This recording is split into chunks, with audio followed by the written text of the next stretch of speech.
Welcome, everybody, and Happy New Year to you all.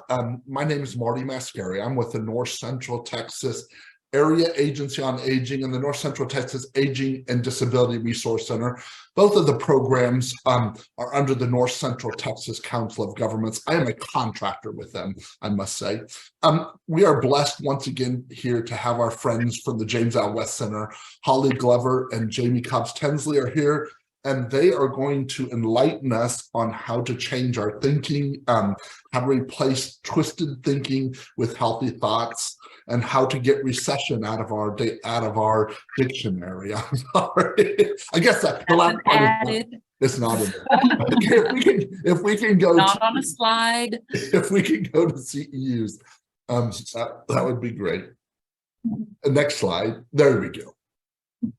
So for participating in today's presentation, we're offering complimentary CEUs for licensed nurses, social workers, LPCs in Texas, and a certificate or certificates of attendance if you would like one.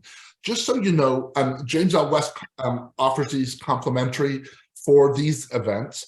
And they're a little bit different than some of the CEUs we offer for other events, depending on who the provider is. But just so you know, they're set up to provide these in the state of Texas.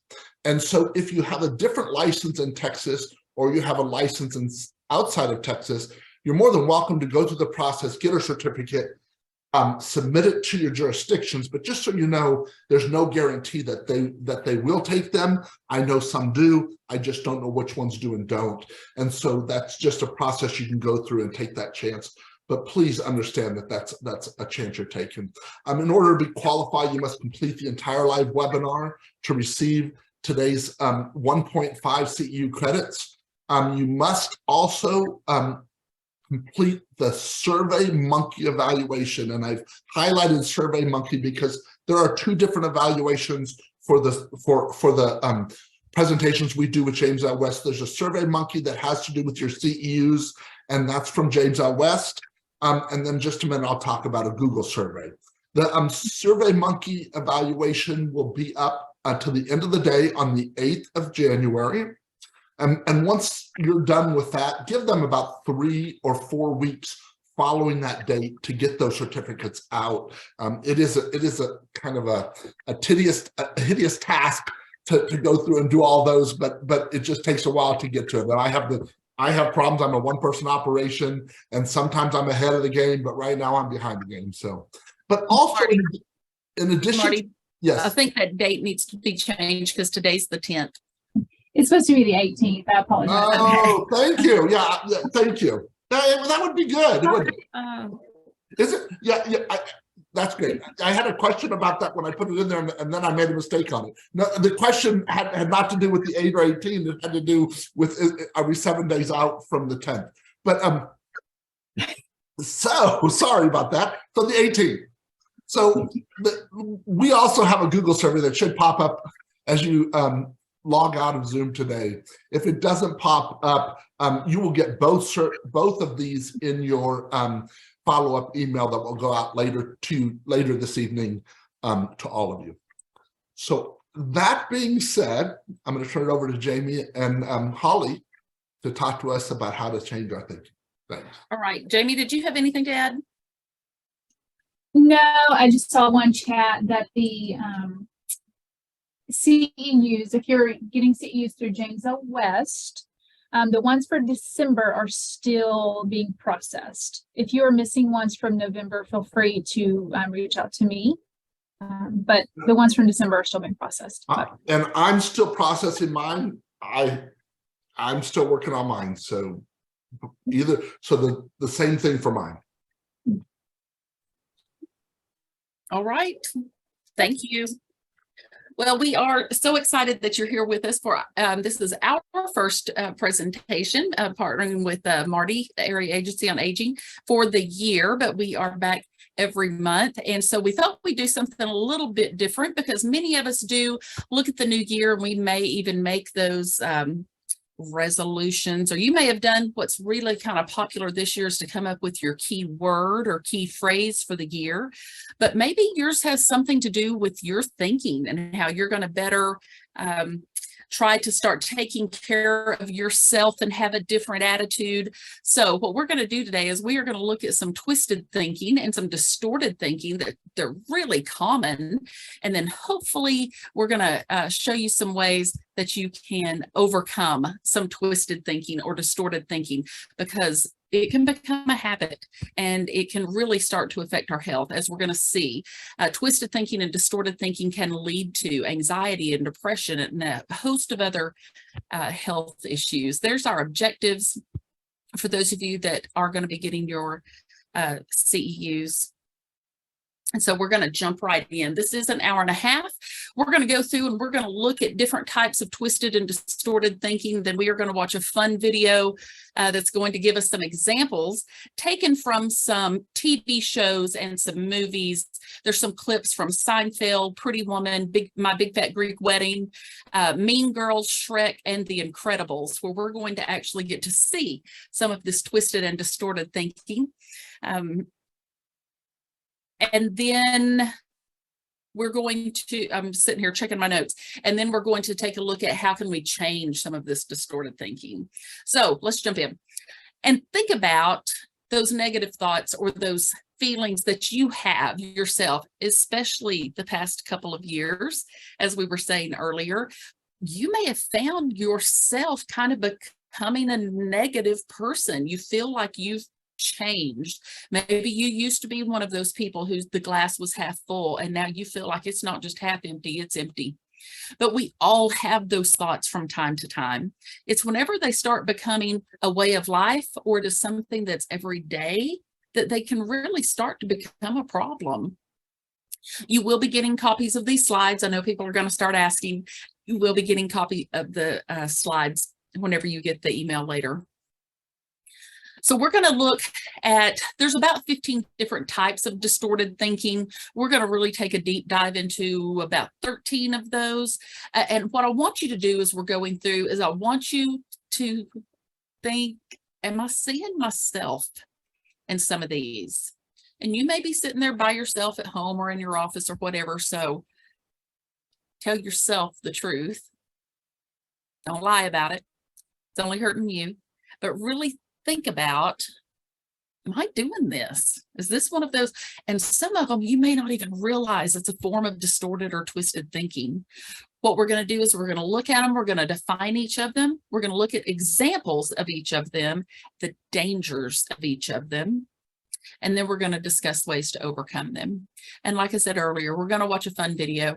As we go through all 13 of these, it's going to provide some examples. So let's think about these distortions in thinking. What they are is they're patterns of thought, and they cause us to misinterpret a situation. Usually distorted thinking or twisted thinking is negative. We're going to look at one that can kind of be positive, but for the most part, these are all negative. And again, they're caused by these thought patterns, which are distorted or twisted. So let's look at what it can turn into. It can actually turn our perceptions to where we are one-sided, where it's inaccurate, the way we're viewing it. It may be unfair, false. It may really start to make us bitter. And they can lead to depression, anxiety, self-criticism, low self-esteem, and hopelessness comes up over and over again. That word hopelessness is something that as we are pulling into, Jamie and I were just talking about this just a little bit earlier, a lot of articles and things are calling this period we're in right now a recovery period. That we've pulled out of that messy middle.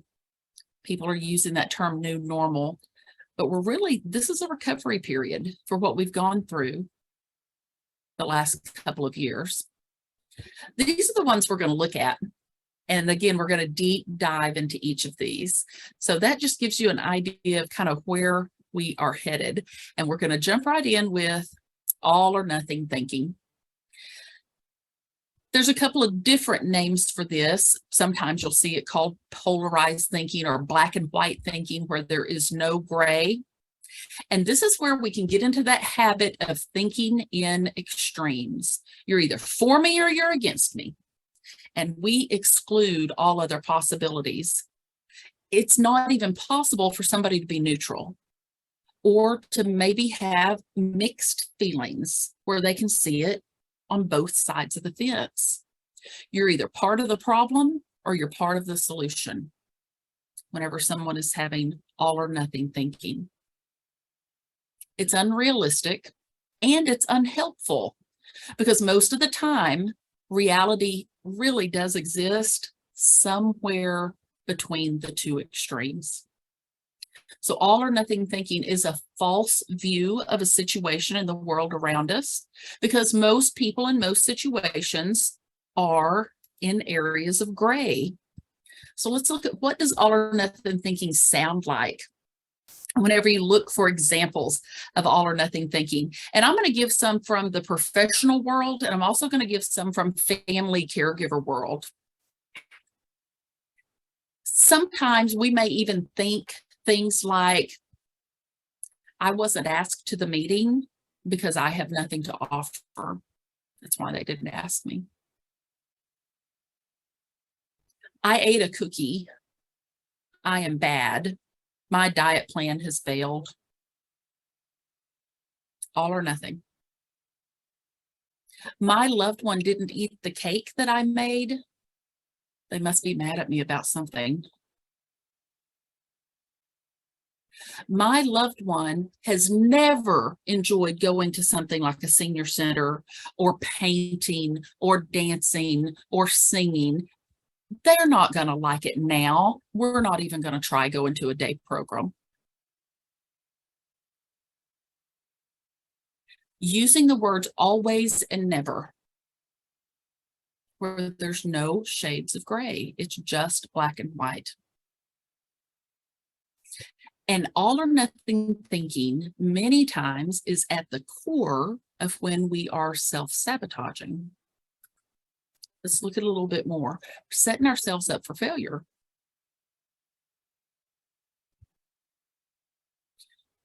It actually can get to the point we all want everything to go just so perfectly, but we put these unrealistic expectations.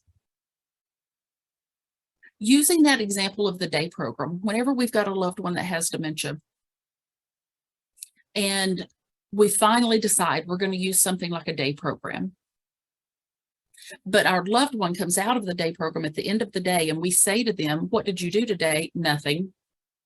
I didn't do anything and they didn't feed me any food. And then we go, I knew it. I knew it. I knew they wouldn't enjoy it. Instead of talking to the people inside or maybe looking at some pictures of here they are dancing and doing art and watching the ball game and having lunch, self-sabotaging. It's either going to be perfect or it's going to fail. There's nothing in the middle when it's all or nothing thinking.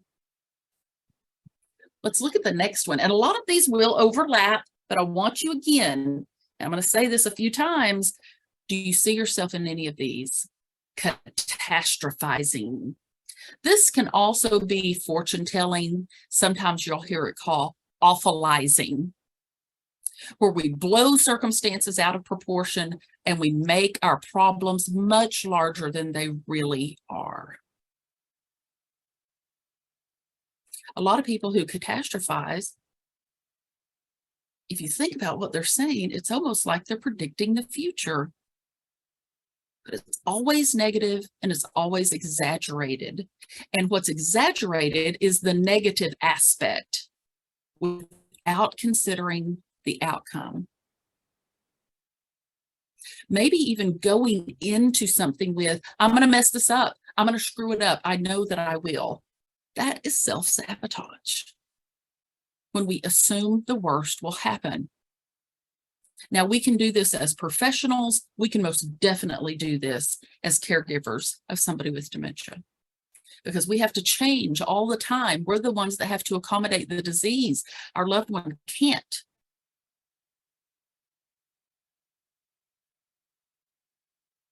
believing that we are in a worse situation than we're actually in.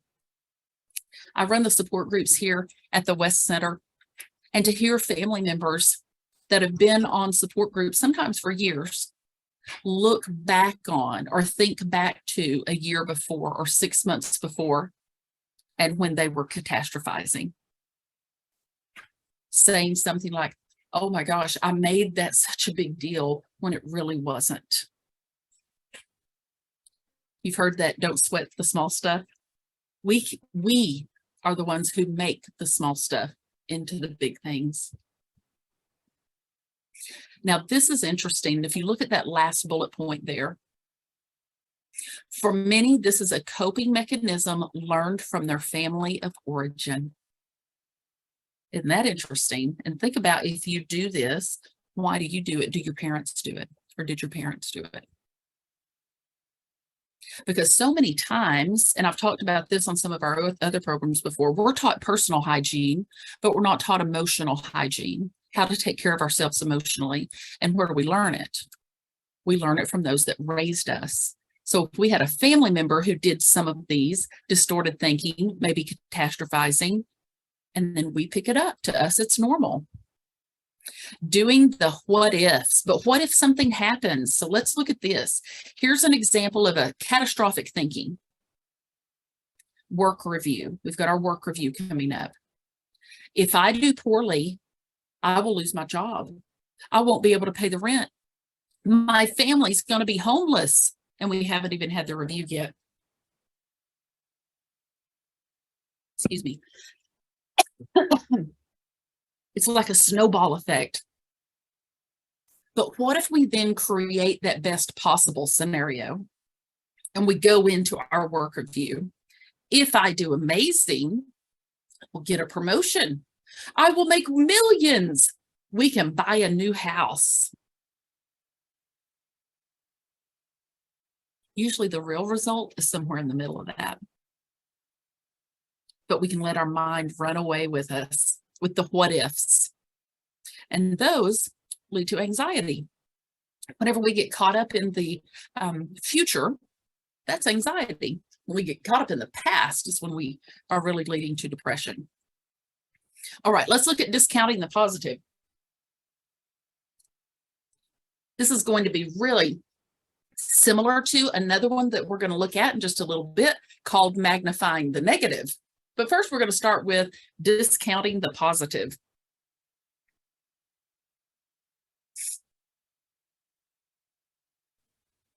When we notice the failures and we notice the weaknesses and we completely disregard the success and the strengths in the middle. Healthcare workers are pretty bad about this. Family caregivers are pretty bad about this. We do a good job, but we tell ourselves it wasn't good enough. Now, I took this direct quote, and I want you to hear this. It's the last bullet point. Listen to this. People who tend to discount the positive don't ignore or overlook something positive. Instead, they explain it away as a fluke or sheer luck. Instead of acknowledging that a good outcome is the result of skill, their skill, or smart choices or determination, they assume that it must have been an accident or some kind of anomaly. Now, hear this.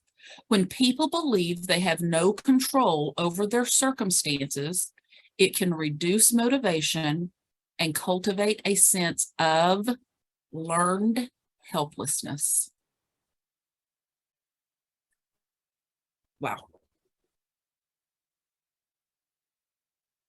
Again, this may be something you're doing, you don't even realize you do it. And it turns into learned helplessness. Let's look at some other examples of discounting the positive. Someone praises you and you do, oh, anybody could have done it. You remember your shortcomings and the shortcomings of all of those around you.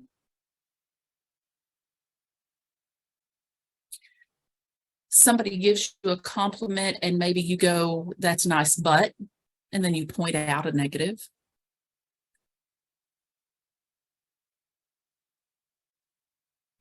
And then do you focus on what you don't have and think what you do have is less worthwhile than it really is? On that work review, does it cross your mind, oh, I only got a positive review because my boss was being nice? I got lucky. That is discounting the positive. Another quote on discounting the positive. Because of the dangers of this, there's actually dangers. The next slide, we're going to look at the dangers of discounting the positive, what it can do to us emotionally. So when people attribute the good things that happen to them to sources outside of themselves, luck, oh, they were just feeling, they were in a good mood today, so that's why I got a raise on my. A person who discounts the positive actually takes more responsibility than they should for the bad things that happen.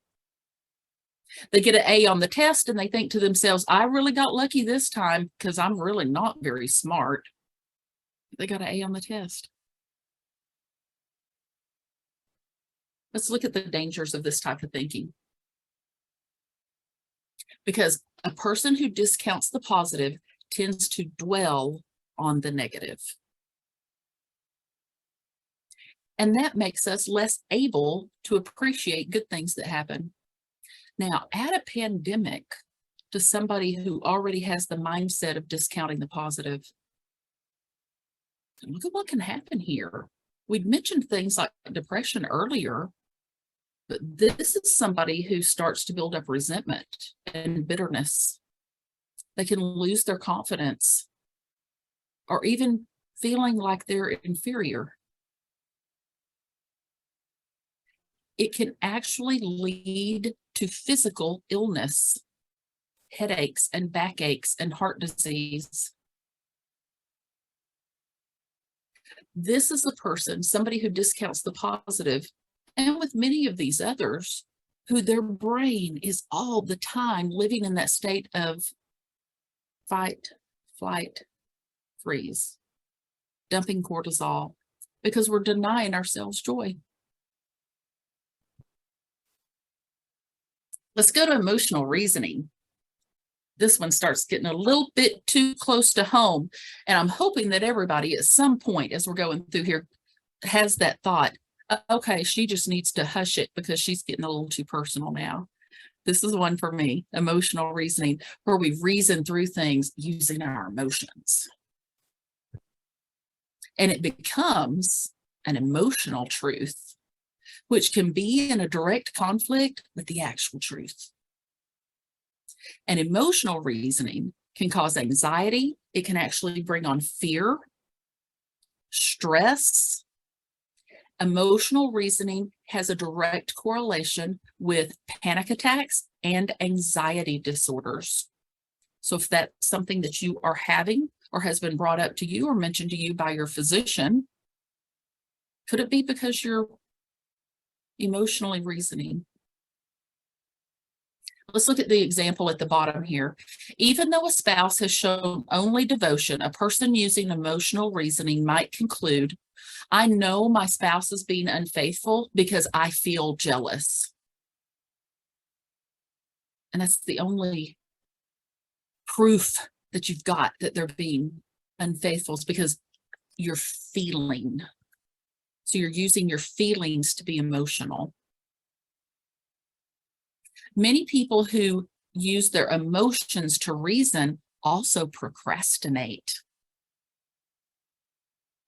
Let's think about what procrastination is.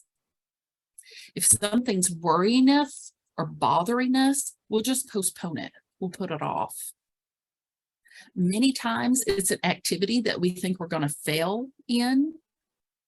So again, we just keep putting it off. Or maybe we don't want to make a hard decision because it means taking a risk and it pushes us outside of our comfort zone. When we live in emotional reasoning, we can't grow. We can get stuck right here.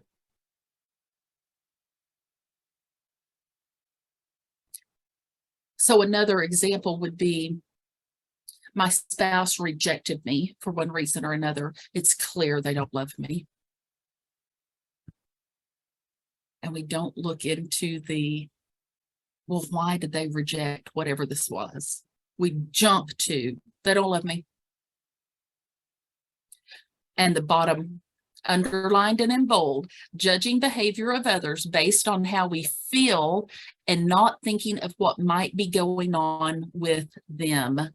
A person who uses emotional reasoning many times doesn't show very much empathy for other people. So what does emotional reasoning sound like? And here's several examples.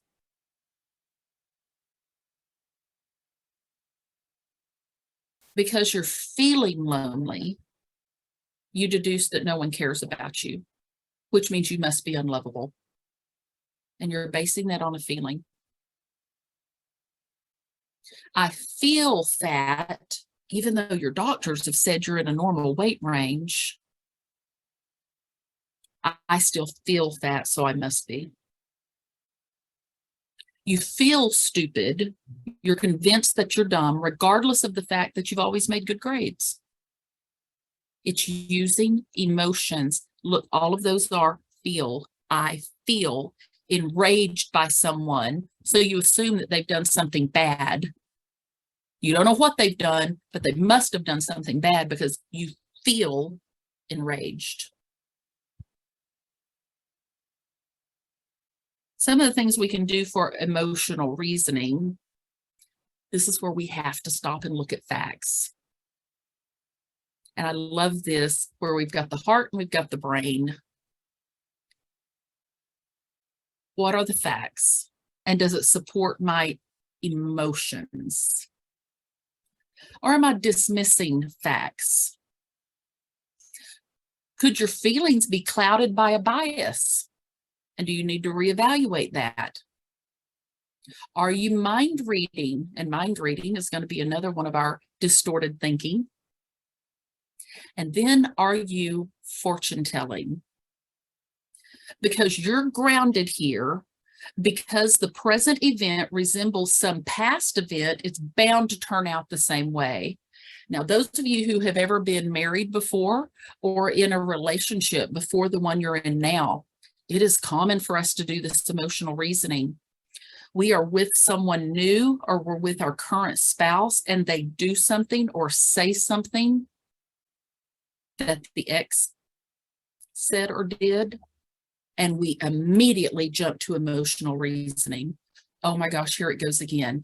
I know they mean because, and we assume that that new spouse said that or our new partner did that because they're just like the old one. That's emotional reasoning.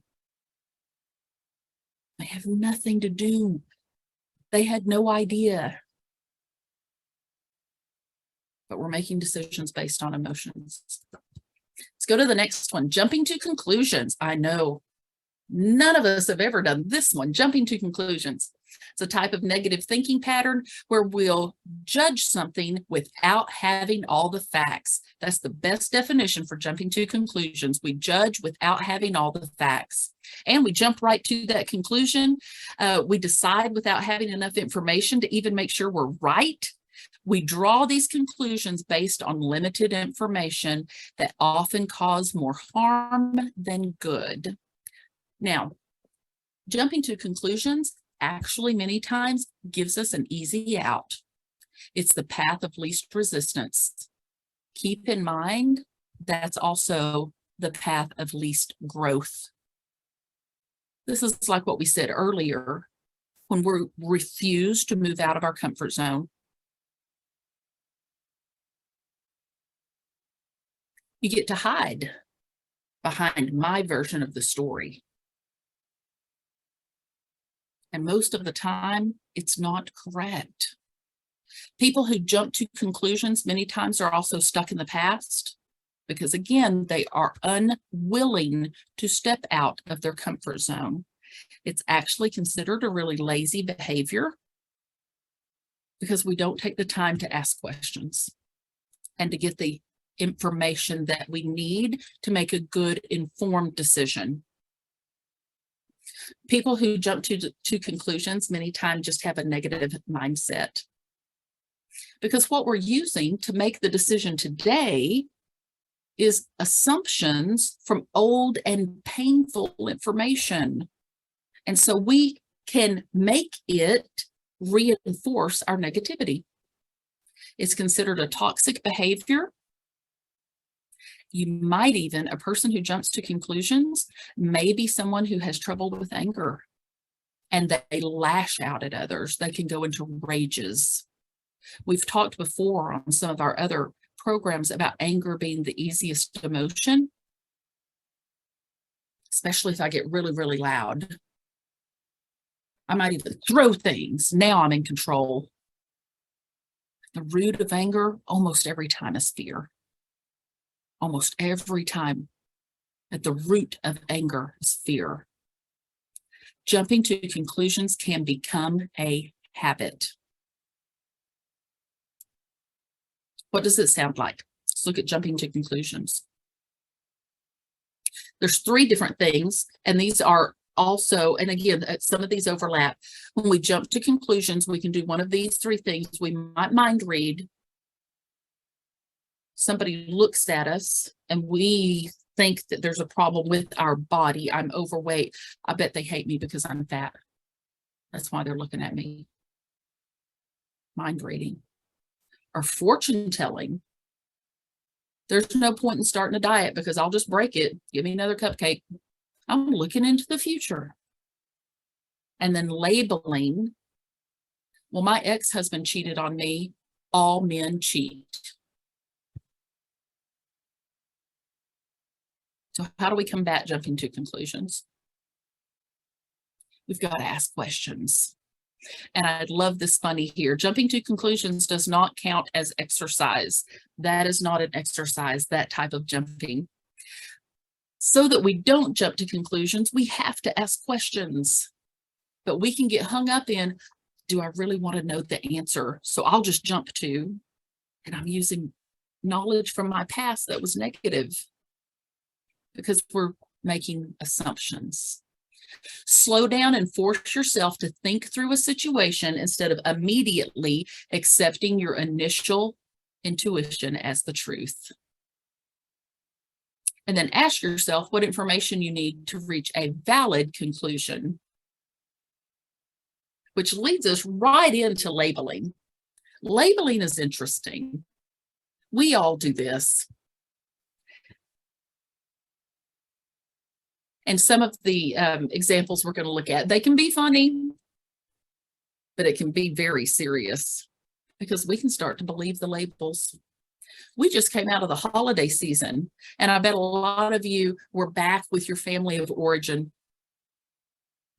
You may have found yourself falling back into a role where you were labeled. He's the troublemaker. She's the peacemaker.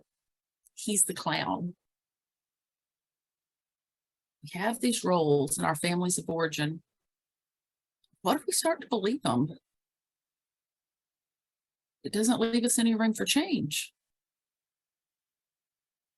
That description is incorrect. We may start to view ourselves or the other person through the label. And we filter out everything else. Let's look at some examples of labels. She's always late. She's irresponsible. Wow.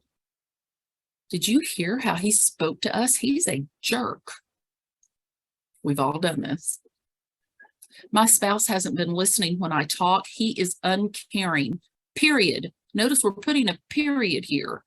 We're not saying it made me feel or something must have been going on. We're just putting a period. We're putting a label. Oh, here's one for family caregivers. I lost my patience with my loved one. I am a bad caregiver. Sometimes we say things like, my brother's the favorite. That's a label. I forgot to call my mom. I am a bad daughter. We just labeled ourselves. Or did we label somebody else? Well, if they really cared about there, then they would.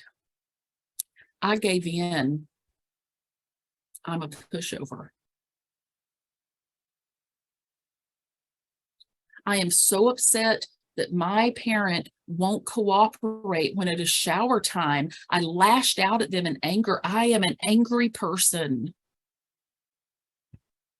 Labeling ourselves, labeling other people. We are not looking objectively at the situation or the person when we label.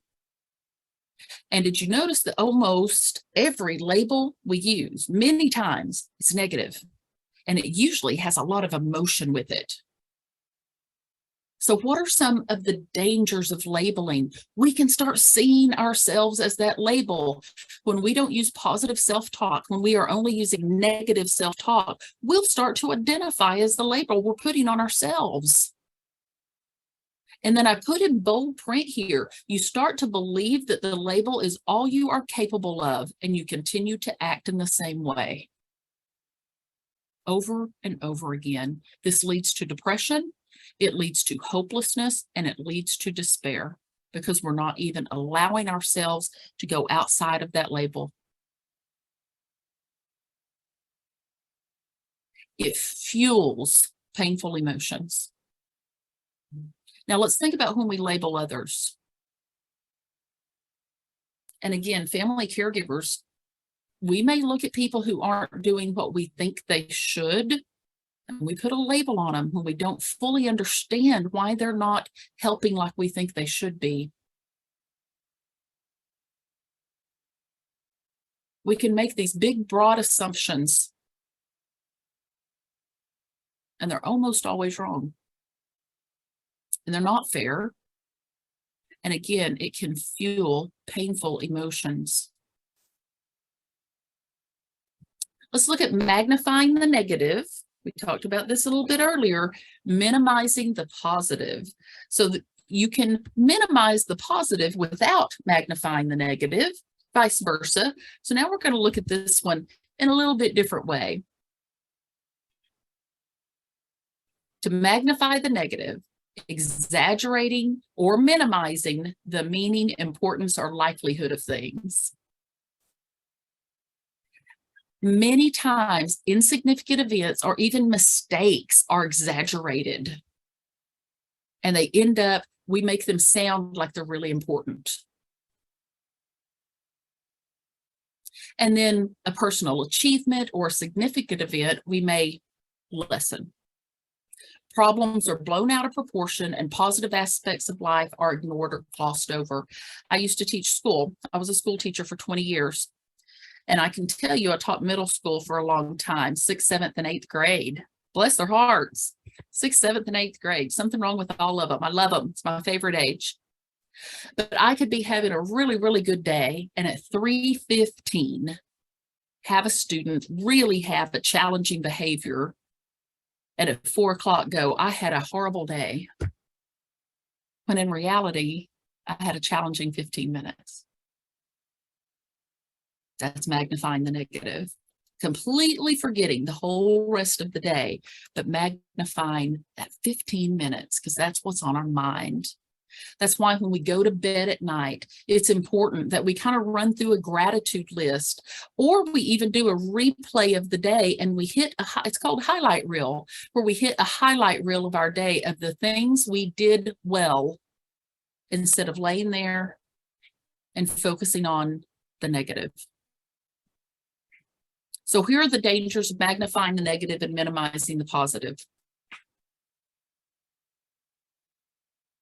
It minimizes our ability to cope and to hope, and it can even paralyze us from moving forward.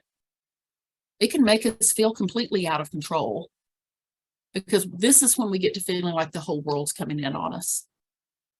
And it can increase our anxiety and our depression. So what does it sound like?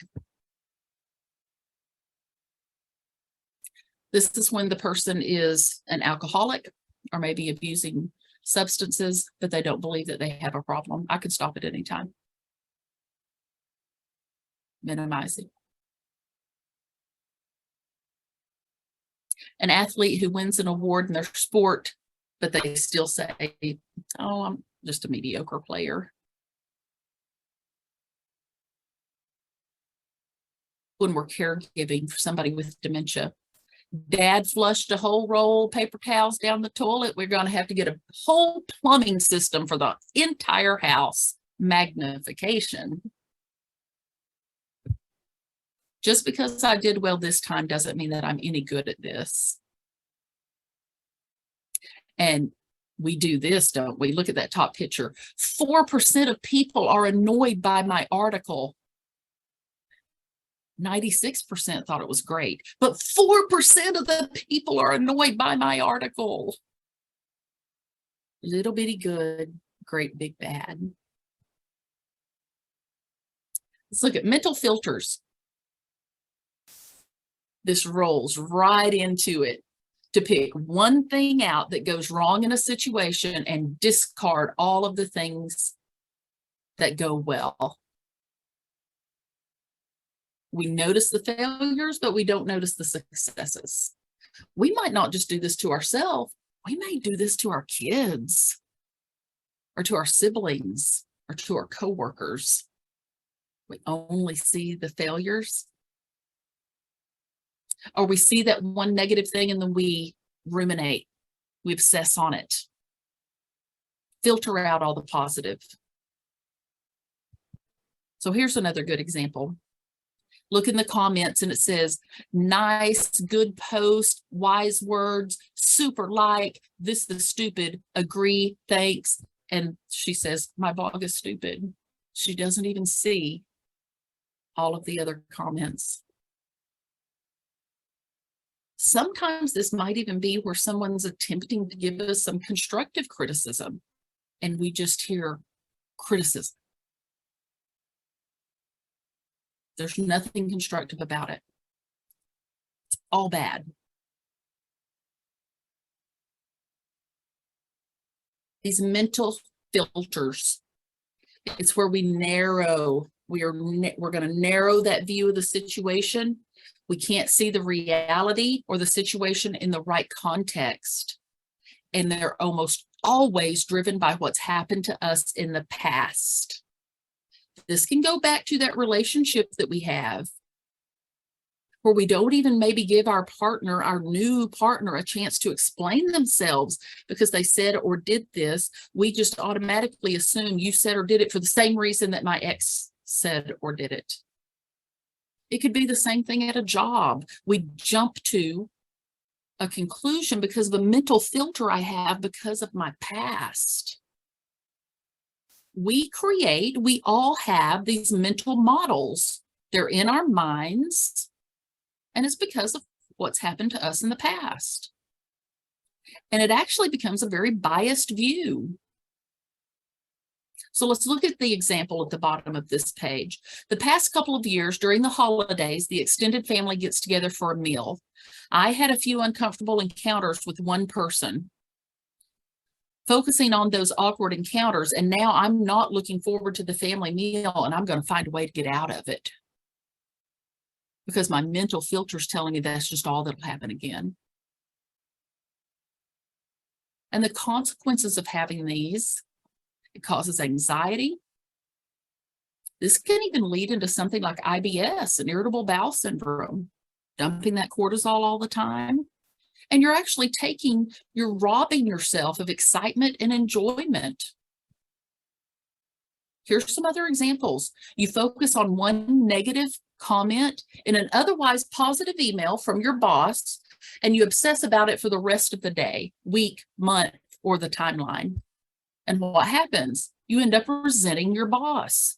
You have insecurity, which leads to a poorer performance because of one negative comment in a positive email. You can't move past it.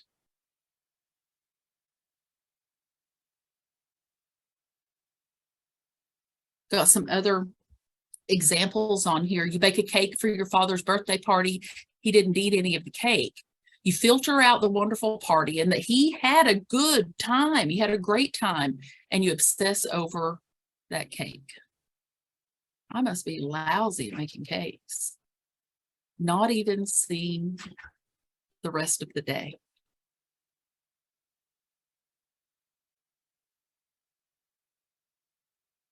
Let's look at mind reading, the next one. This is the belief in knowing what others are thinking. Now, I know those of you who are in a relationship, we all do this. Those who mind read tend to assume they know what someone else is thinking, or that they know the rationale behind someone else's behavior. And you start to act in a way that supports your mind reading. And again, you can actually create a self-fulfilling prophecy. Let's go to overgeneralization. This is when we use broad language. Here's a great example. Every time I've been to Florida, the weather has been rainy. Therefore, it's always raining in Florida. It's a sweeping negative conclusion, and it usually goes far beyond the truth or the current situation. This is using words again like always, never, everybody, nobody. This type of language, overgeneralization, and this type of thinking really matters because you start responding to it. This can change the way that we act. Look at that last bullet point. A mental skewing wherein a person sees a sole occurrence as an invariable rule, so that, for instance, failure at attaining one job will predict an ongoing trend of defeat in all jobs. Now, here's a fun one. All cats have 4 legs. I have 4 legs. Therefore, I am a cat. That's overgeneralization. That one's being silly, but it is overgeneralization. Since I overate at the last party I went to, I know I will overeat at every party I go to. Overgeneralization, setting ourselves up for failure. I know several bald musicians. Bald men must be musically talented. What do they have to do with each other? And again, this one's a silly one, but that's an example of overgeneralization. Here's one more. My mother, sister, and girlfriend diet all the time. Women are always on diets. Overgeneralization. And again, here's those words: all of the time, none of the time.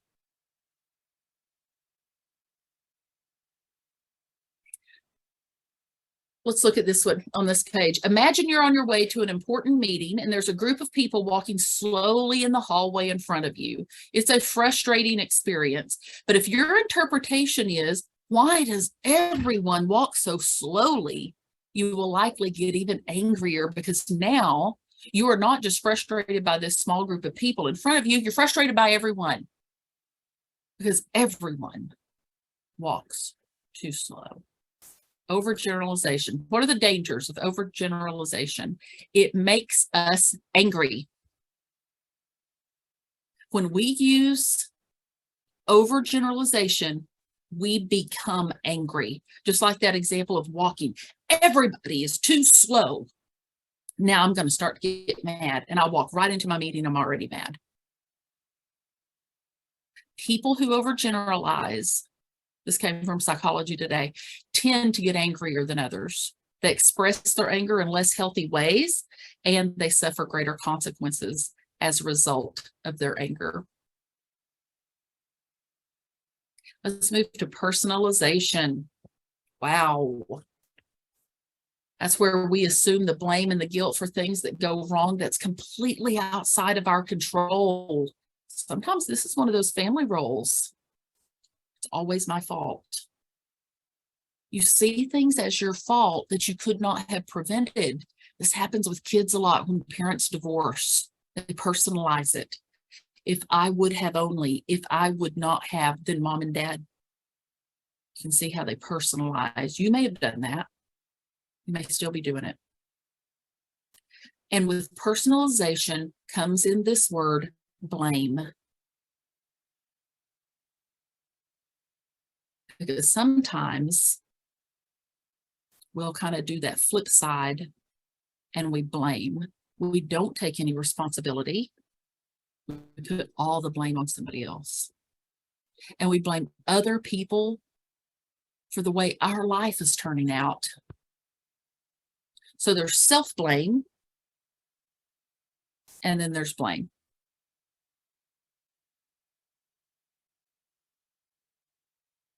Again, this can create a situation where we self-sabotage. You can actually believe that others are behaving, thinking, acting, or feeling a certain way because of you, without considering other more plausible explanations for their behavior.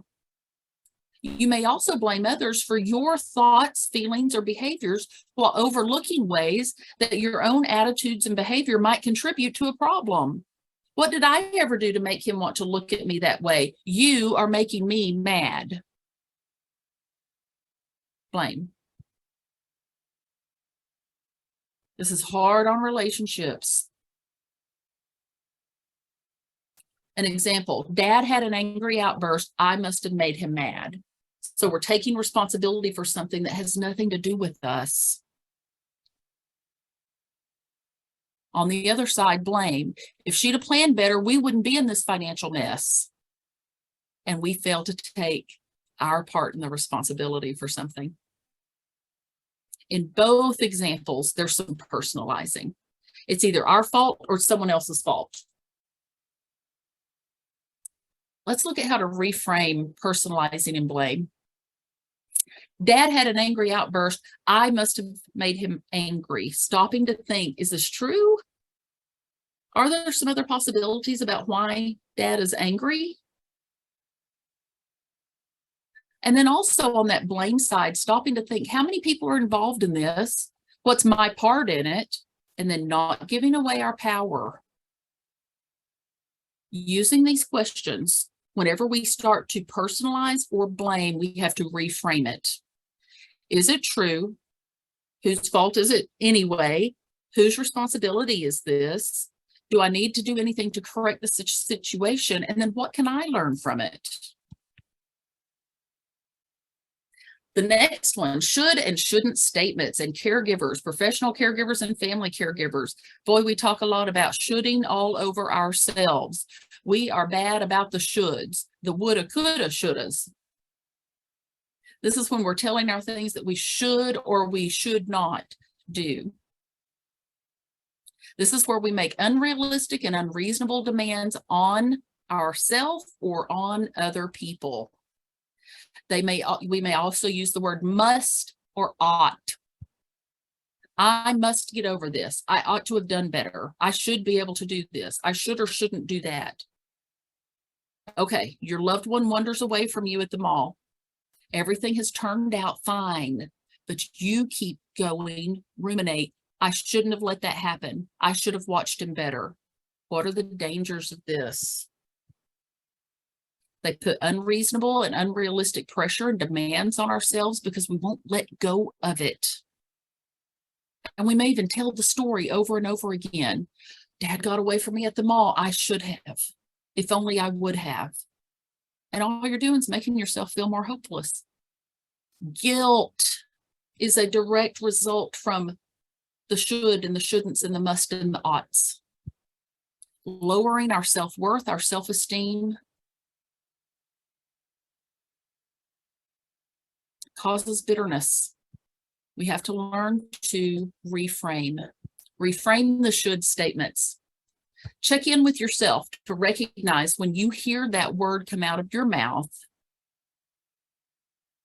Ask yourself, says who?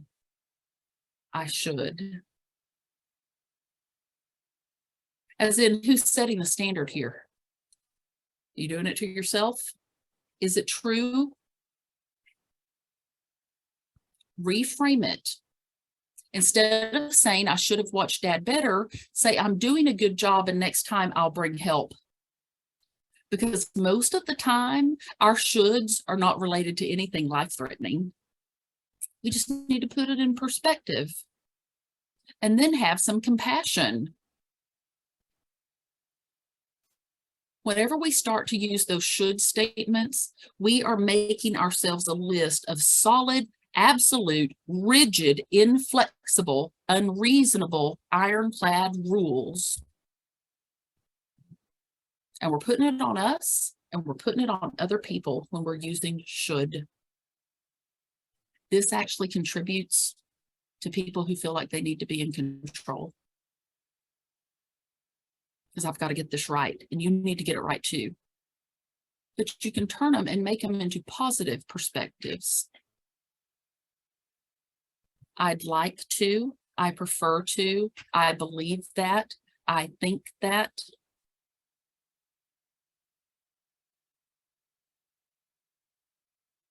And let's look at this last one, and then we're going to get to the video and then how we can correct some of these. The last one is tunnel vision, and this is just failure to see the big picture.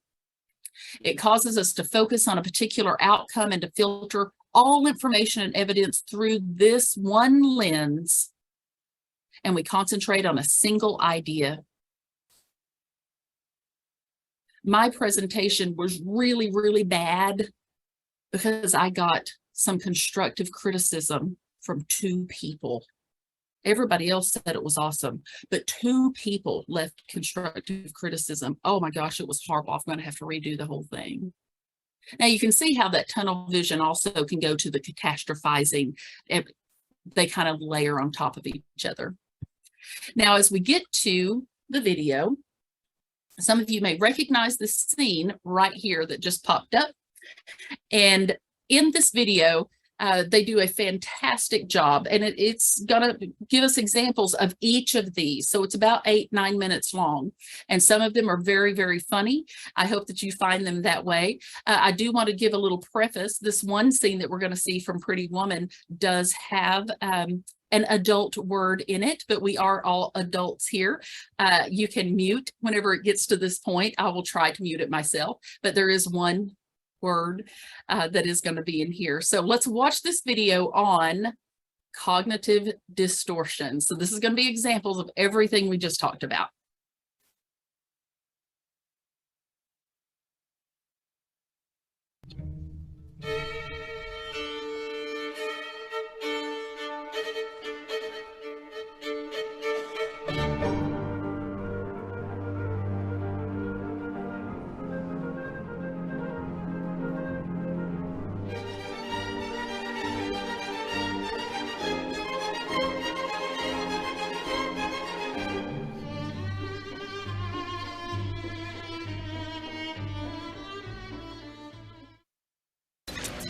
Take some of mine. Why do I get pesto? Why do I think I'll like it? I keep trying to like it. But like I have to like it. Who said you have to like it? Everybody likes pesto.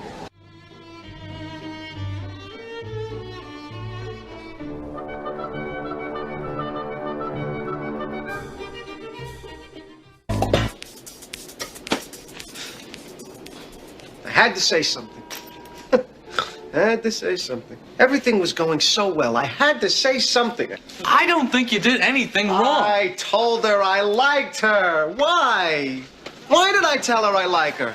I have this sick compulsion to tell women how I feel. I like you. I don't tell you. We can only thank God for that. I'm out of the picture. I am out of the picture. Matter of time now. You're imagining this, really? Oh, no. No, no, no, no.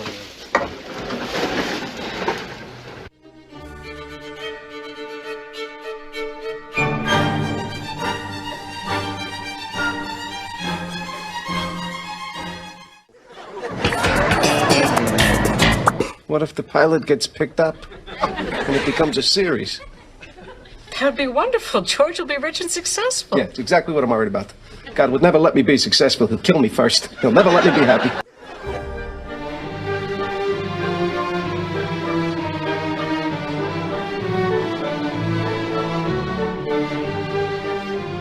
I'm not stupid, okay? I'm not in love with him. I like him. You like him. Yeah. You definitely like him. Willie's not a bum. He's a rich, classy guy. Who's gonna break my heart, right? Oh, no, come on. You don't know that. Hey, he asked you, right? Maybe you guys could, like, you know, get a house together and, like, buy some diamonds and a horse. I don't know. Anyway, it could work. It happens. When does it happen, Kit? When does it really happen? Who does it really work out for? Did it work out for Skinny Marie or Rachel? Those No. were very specific cases of crackheads. I just want to know who it works out for. You give me one example of somebody that we know that it happened Name for. someone? Yeah, you want one me to person that it name worked someone? out You want me for. to, like, give you a name or Yeah, something? I'd like a name. Oh, God, the pressure of a name. We'll say Cinderella.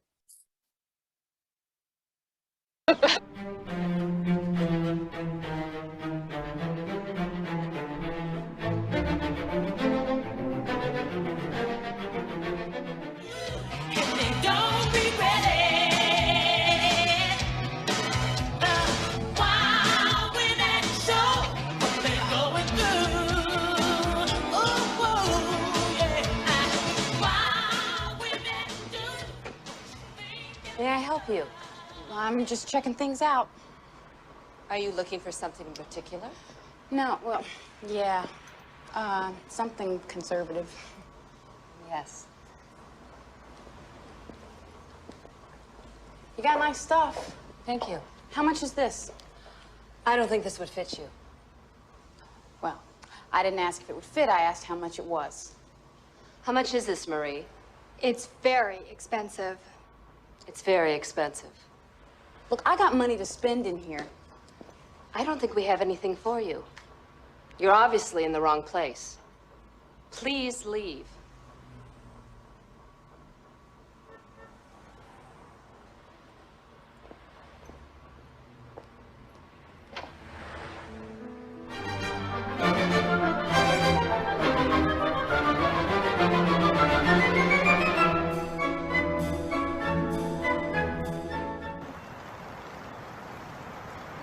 I'm Greek, right? Right. So what happens is, my dad and my uncles, they fight over who gets to eat the lamb brain. And then my Aunt Vula forks the eyeball and chases me around with it, trying to get me to eat it because it's going to make me smart. So you have 2 cousins. I have 27 first cousins. Just 27 first cousins alone. And my whole family is big and loud, and everybody's in each other's lives and business all the time. Like, you never just have a minute alone just to think, because we're always together, just eating, eating, eating. The only other people we know are Greeks, because Greeks marry Greeks, to breed more Greeks, to be loud, breeding Greek eaters. Wow. I'm serious. No one in my family has ever gone out with a non-Greek before. No one. And you're just, you know, wonderful. But I just don't see how this is going to work out.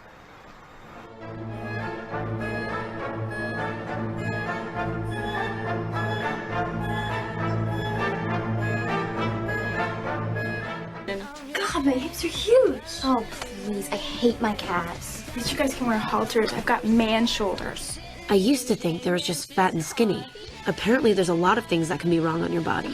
My hairline is so weird. My pores are huge. I know, but suck. I have really bad breath in the morning. Ew.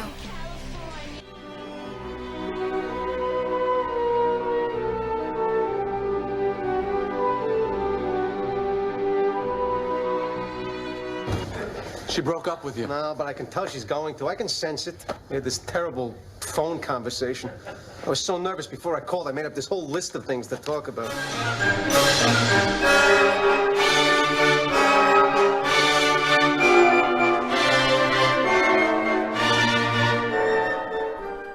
Very nice, Shrek. What? I told you coming here was a bad idea. You could have at least tried to get along with my father. You know, somehow, I don't think I was gonna get Daddy's blessing, even if I did want it. Well, do you think it might be nice if somebody asked me what I wanted? Sure. Do you want me to pat for you? You're unbelievable. You're behaving like a... Go on, say it. like an ogre. Well, here's a news flash for you. Whether your parents like it or not, I am an ogre. Ah! And guess what, Princess? That's not about to change.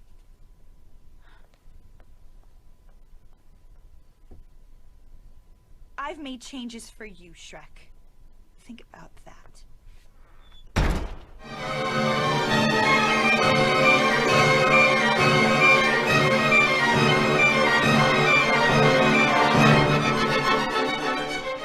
I let this happen, you know. The new sports car, the getting in shape, the blonde hair, the lies. Yes, he attempts to relive the past. Now I'm losing him. Oh, what do I do? What do I do? What are you talking about? You are Elastigirl! My God, Pull yourself together! What will you do? Is this a question? You will show him you remember that he is Mr. Incredible, and you will remind him who you are. Well, you know where he is. Go, confront the problem. Fight. Win! And call me when you get back, darling. I enjoy our visits.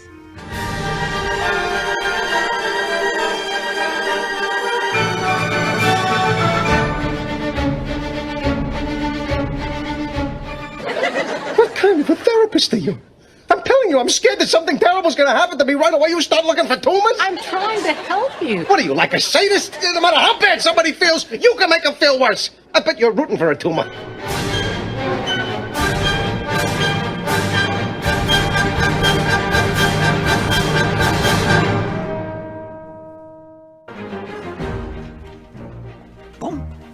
Oh, Mexican food! My favorite! Well, let's not just sit here with our tummies rumbling. Everybody dig in. Don't mind if I do, Lillian. So, I suppose the grandchildren I could expect from you would be... Ogres. Yes. Not that there's anything wrong with that.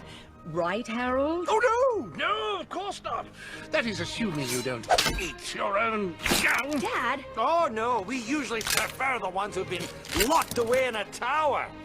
Shrek, please. I only did that because I love her. Oh, hi. Daycare or Dragon Guarded Castle? You wouldn't understand. You're not her father.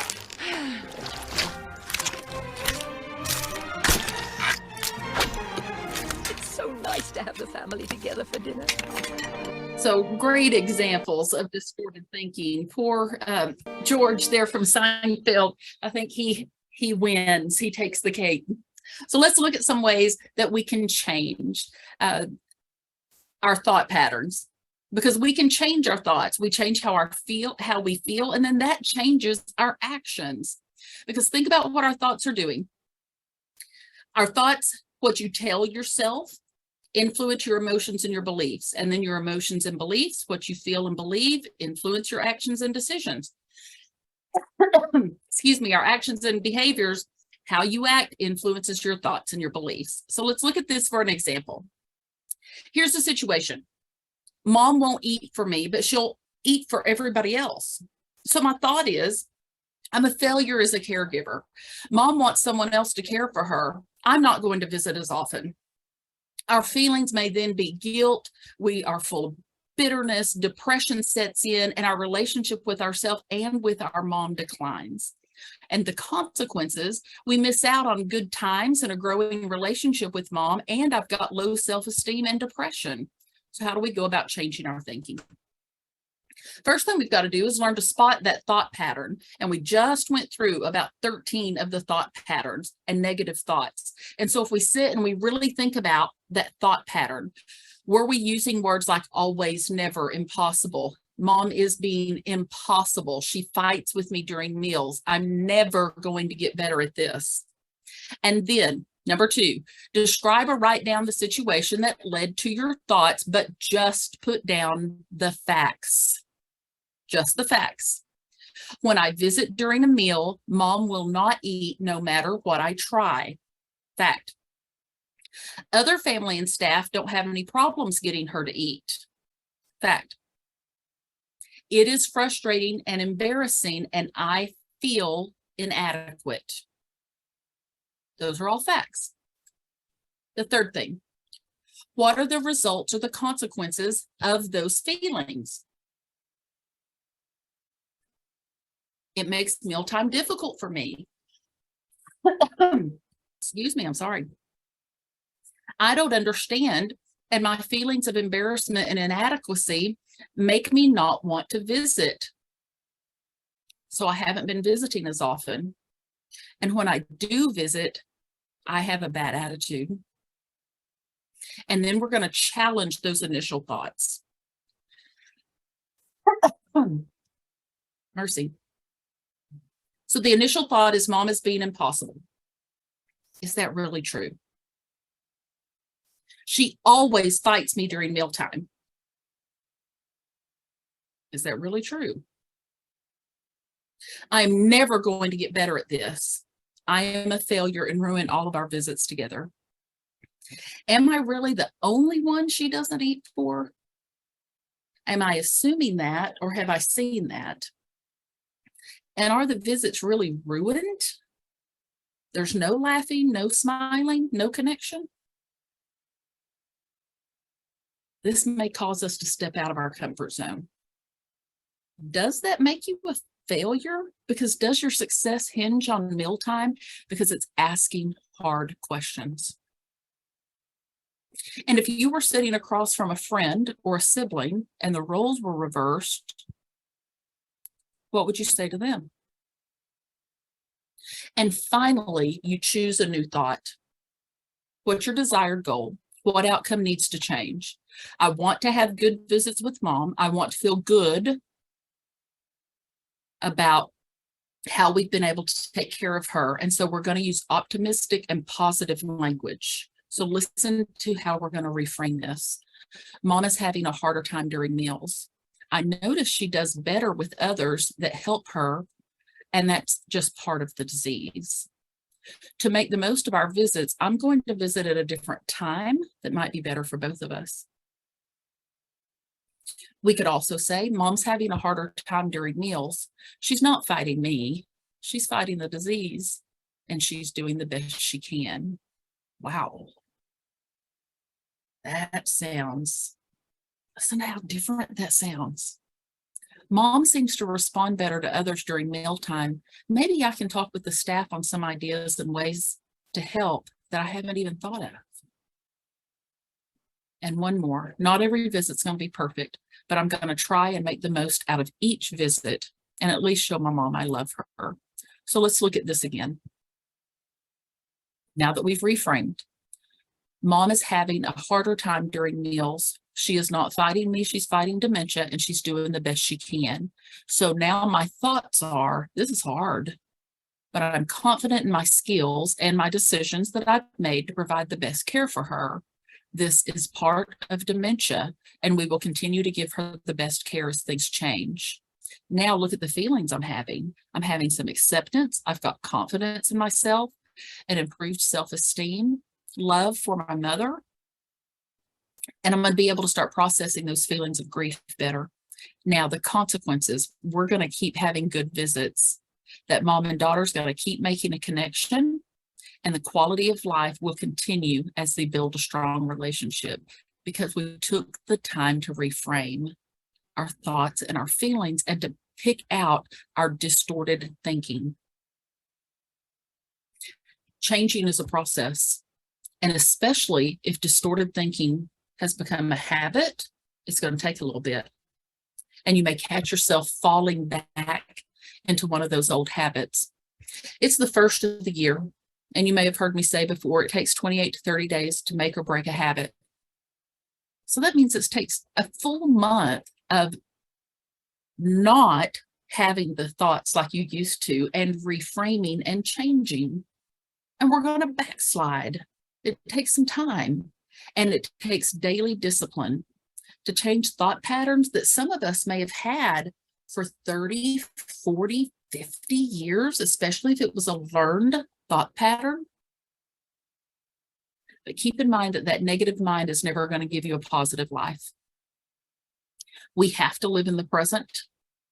We can't go back and change the past, and we can't predict the future. We do have the power to control our thoughts, and we have the power to control our emotions and behaviors. We have the power to have a response rather than a reaction. Hear that. We can change whether we have a response or a reaction, and we want to respond, not react. Sometimes the difference in a response and a reaction is a breath, a single breath. We do not have to go through any of this alone. Talk to those people that you trust. and to people who can see a different perspective. We've left plenty of time to go over any questions that anyone might have. This is some information about us here at the James L. West Center in Fort Worth. And then I'm going to ask Jamie to hop back on and go back over CEUs before we get to any questions that you might have in the chat.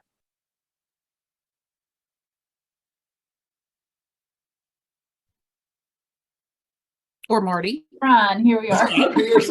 Well, go ahead, Jamie. Go ahead. I just realized I should have let you go over the first place, but still the 1-8-23 is my mistake, not Jamie's. Just the one. You go over it. Go ahead.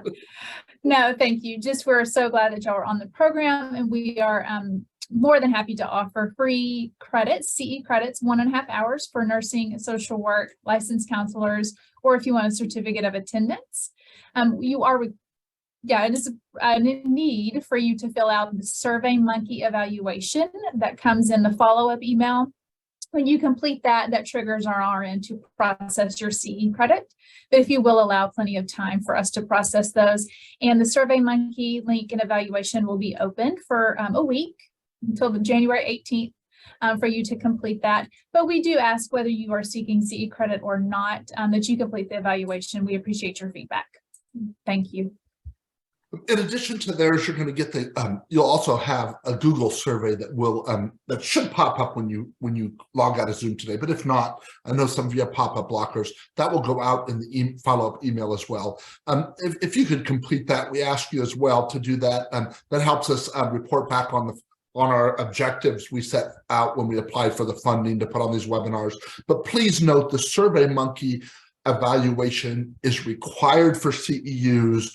The Google survey is something we're asking you to fill out for our so that we can report back on our objectives. I just want to make sure that's clear. The other thing I would like to make real clear is please make sure that when you're registering and when you're filling out your evaluations that you use whatever name it is for both that you want on your certificate. I have got a setup now that automatically compares the two, and if they're not exactly the same, it's not going to spit out a certificate. So please make sure you use the same names on both your registration and as you fill out your surveys. Next month, we're going to be here again with our partnership with the James West Center to talk about types of grief.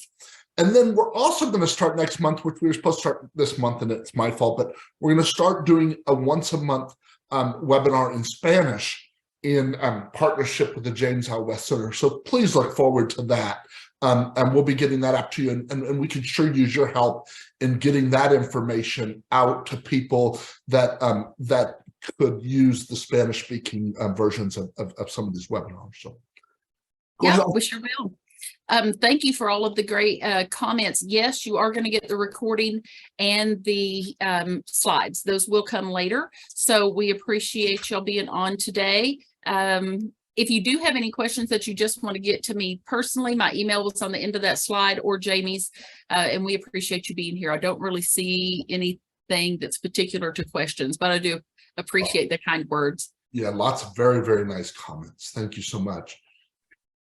Real quick, any questions? And if not, we're gonna I see someone's asking about, we do give you a certificate of attendance. Somebody is asking about if the program qualifies. You can take that certificate of attendance and then see if that works for, because we're specific to nurses, social workers, and LPCs, but several people have told us that they've taken their certificate of attendance and it worked for them as well. Physical therapy, occupational therapy, administrators, that type thing, you can try. And then someone said, will the Spanish have CC for English, Jamie? We will offer social work, licensed counselor, and certificate of attendance credits for the Spanish programs. And they're going to have closed caption. Closed caption. Yeah, closed caption. Oh, I'm sorry. No, the closed caption will not do English. It will do it in Spanish, right? Because it's automatic. As far as Zoom goes, it happens automatically, and I do not think it will have closed caption in English. because I don't think it translates. And Jamie, is she going to do if she's not doing anything that we haven't done? So we'll offer it in English and we offer it in Spanish. So like we may have a program and then her program will be in Spanish. It's Emily going to be doing it. Yeah. Very good. Thank you all so much. Once again, incredible information. We certainly appreciate it. And I just want to make sure there will be CEUs for the Spanish, right? There will, yes. Sorry, for social sure. work counselors and certificate. Yeah. Perfect. Great. Thank you all so very much. We sure appreciate it. I too loved the video clip. It was very, very good. And I caught it. I caught yes, the you word. did catch it. I know it's funny. I just didn't want to offend anybody. Somebody did just ask that 1/8 is supposed to be 118. Yes, it is supposed to be 118. Yes, it is supposed to be 118. No, you were a good thing. I hope you can finish it by the day before yesterday, and then we can hurry up. I'm just kidding. But you know, not only did you catch it, but then you left a cliffhanger because now everybody's wondering what really did she say. So I was kidding. She just added a little adjective to Cinderella. So. Thank you all so much. Thank you all for joining us. Holly and Jamie, thank you so very much. Incredible information. Thank you. Happy New Year, everybody. Y'all have a wonderful day and join us again next time. Take care.